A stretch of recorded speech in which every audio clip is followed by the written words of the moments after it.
LJPക്ക് ആ ക്ലെയിം ഉന്നയിക്കാനുള്ള അവകാശം എന്തായാലും ഇക്കുറി ഉണ്ട്. കാര്യം അവരുടെ സ്ട്രൈക്ക് റേറ്റ് ഒക്കെ അത്ര നന്നായിട്ട് ഉണ്ട്. ചിരാഗ് പാസ്വാന് വലിയ അഭിനന്ദനങ്ങൾ ഉണ്ടാവുന്നുണ്ട്. അപ്പോൾ ആവശ്യം അംഗീകരിക്കപ്പെട്ട് കിട്ടുമോ?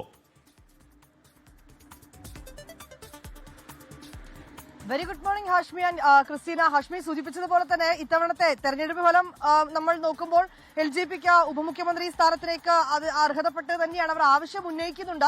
ആദ്യഘട്ടത്തിൽ LJPക്ക് ഒരു ഉപമുഖ്യമന്ത്രി സ്ഥാനം നൽകിയേക്കുമെന്നുള്ള ചില വാർത്തകളൊക്കെ തന്നെ വന്നിട്ടുണ്ടായിരുന്നു. പക്ഷെ ഇപ്പോൾ അത് നൽകുന്നില്ല എന്ന തരത്തിലേക്ക് ആ ആവശ്യം എതിർത്തിരിക്കുകയാണ് JDUവും BJPയും. ഒപ്പം BJPയിൽ നിന്ന് 2 ഉപമുഖ്യമന്ത്രിമാർ ഉണ്ടായേക്കുമെന്നുള്ള ചില വിവരമാണ് നമുക്ക് ലഭ്യമാവുന്നത്.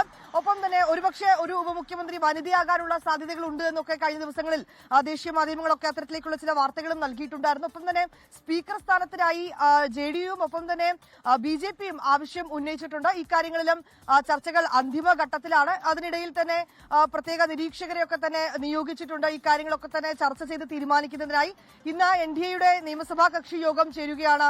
പട്നയിൽ വൈകിട്ട് 3 മണിയോട് കൂടിയായിരിക്കും യോഗം ചേരുന്നത്.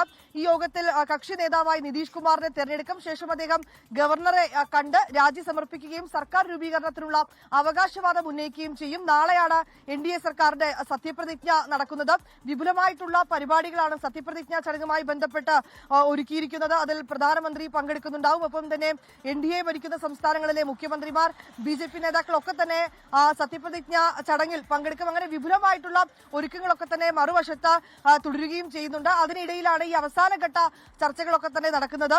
നേരത്തെ തന്നെ ഹിന്ദുസ്ഥാനി ആവാൻ മോർച്ചയ്ക്കും ഒപ്പം തന്നെ HMനും ഒക്കെ ഓരോ മന്ത്രിസ്ഥാനങ്ങൾ വീതം നൽകിയേക്കുമെന്നുള്ള വിവരങ്ങൾ ലഭ്യമായിട്ടുണ്ടായിരുന്നു. ഇത് കൂടാതെ തന്നെ 16 പേർ BJPയിൽ നിന്നും 14 പേർ JDUവിൽ നിന്നും മന്ത്രിസഭയിലേക്ക് എത്തിയേക്കുമെന്നുള്ള കണക്കുകളാണ് പുറത്തുവരുന്നത്. ഇതിനിടയിലാണ് ഈ ഉപമുഖ്യമന്ത്രി സ്ഥാനത്തെ പറ്റിയുള്ള ചില തർക്കങ്ങൾ ഇപ്പോഴും നിലനിൽക്കുന്നത്. ഇതുമായി ബന്ധപ്പെട്ടുകൊണ്ടുള്ള പ്രശ്നങ്ങളൊക്കെ തന്നെ വളരെ പെട്ടെന്ന് പരിഗണിക്കുമെന്നാണ് നേതാക്കൾ അറിയിച്ചിരിക്കുന്നത്. അതൊരു തർക്കമല്ല, ചില ആവശ്യങ്ങൾ LJP മുന്നോട്ട് വെച്ചിട്ടുണ്ട്. അതിൽ അവർക്ക് കൃത്യമായിട്ടുള്ള വിവരങ്ങൾ ഞങ്ങൾ നൽകിയിട്ടുണ്ട് എന്നാണ് അവർ പറയുന്നത്. അതിൽ ചിരാഗ് പാസ്വാന്റെ ബന്ധു കൂടിയായ ഒരു നിയമസഭാ കക്ഷി നേതാവിനാണ് ഇത്തരത്തിലേക്കുള്ള ഒരു ഉപമുഖ്യമന്ത്രി സ്ഥാനം നൽകണമെന്നൊരു ആവശ്യം ചിരാഗ് പാസ്വാൻ ഉന്നയിച്ചിരിക്കുന്നത്. പക്ഷെ നിലവിൽ ആ ആവശ്യം എതിർത്തിരിക്കുകയാണ് JDUവും BJPയും. ഹാഷ്മി.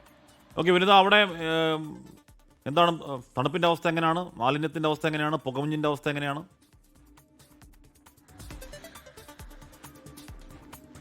ഹാഷ്മി, പുകമഞ്ഞുണ്ട്. ഒപ്പം തന്നെ ഉത്തരേന്ത്യൻ സംസ്ഥാനങ്ങളെ സംബന്ധിച്ചിടത്തോളം അതിശൈത്യത്തിലേക്കൊക്കെ പോകുന്ന അവസ്ഥ തന്നെയാണ്. നമ്മൾ രാവിലെ ഇങ്ങനെ ഈ ജാക്കറ്റൊക്കെ ഇല്ല നമുക്ക് പുറത്തേക്ക് ഇറങ്ങാൻ കഴിയാത്ത സാഹചര്യം തന്നെയാണ് ഉള്ളത്. ഒരു ഉച്ചയൊക്കെ ആകുമ്പോൾ ഒരു പക്ഷെ ഒരു നേരിയ തണുപ്പൊന്ന് കുറയുന്നുണ്ട്. പക്ഷെ വരും ദിവസങ്ങളിലൊക്കെ തന്നെ ഇത് ഉത്തരേന്ത്യയിൽ ഇനി ശൈത്യ കാലത്തിന്റെ തുടക്കം കൂടിയാണ്.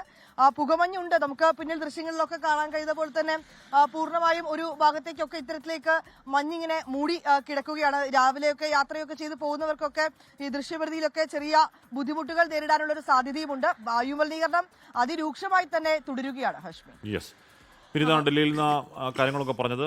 രൂക്ഷമായ എന്ന് പറഞ്ഞാൽ ഒരുപക്ഷെ മനുഷ്യജീവന് ഭയങ്കര ആരോഗ്യ പ്രശ്നങ്ങൾ ഉണ്ടാക്കുന്ന രീതിയിലേക്കൊക്കെ ഉണ്ടാവുന്നുണ്ട് അല്ലേ? അതെ, എല്ലാവരും എന്തായാലും സൂക്ഷിച്ചും കണ്ടുമൊക്കെ. നമുക്ക് ഏറ്റവും സമ്പന്നനായ വ്യക്തിക്ക് പോലും ഡൽഹിയിൽ ഒരു മാലിന്യരഹിതമായ അന്തരീക്ഷം സ്വന്തമല്ല എന്നുള്ളതാണ് സത്യം. ലോകത്തെവിടെയായാലും ഏത് സമയത്തും 24 വാർത്തകളും ഓഗ്മെന്റഡ് റിയാലിറ്റി പാക്കേജുകളും എക്സ്പ്ലെയിനറുകളും വിശദമായി കാണാൻ ഞങ്ങളുടെ YouTube ചാനൽ നിങ്ങൾക്ക് സബ്സ്ക്രൈബ് ചെയ്യാം.